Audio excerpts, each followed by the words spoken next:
Πες ένα γεια. Γεια σου, μάμα. Δάμε το γραφείο, αλλά ακόμα δεν είναι έτοιμο.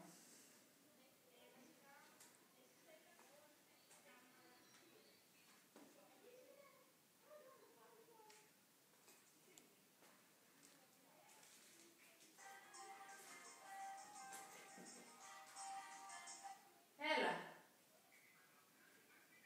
Γιατί... Όχι, θα φύγω, θα πάω δάματα. Ναι, αφού μου είπατε θα ανοίξω το πρωί, θα καθαρίσω, θα ανοίξω και θα τα κάνω ταυτόχρονα δουλειές. Έχω, ναι. Μ' αφήνεις?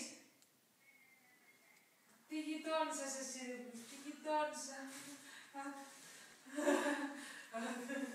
Εντάξει, θα σε ξυπνάω και εγώ το πρωί. Άντε, γεια σου, Μιουλιάγια. Δεν πήρε Τζέι. Ναι. Γιατί σου λέει αυτή την πήρα ύπνος και δεν θα έρθει.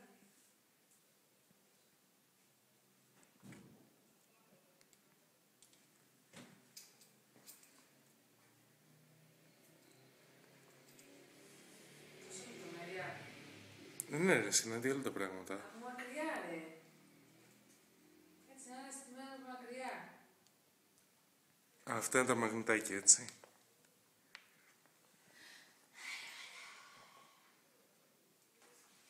Ανοίξτε το συντόνι στην πόρτα. Κάνεις μια γύρα έτσι όλα μαζί, σιγά σιγά ή από μακριά κάπως. Φαίνεται πως είναι. Ναι, και εσύ φαίνεσαι από τον καθρέφτη.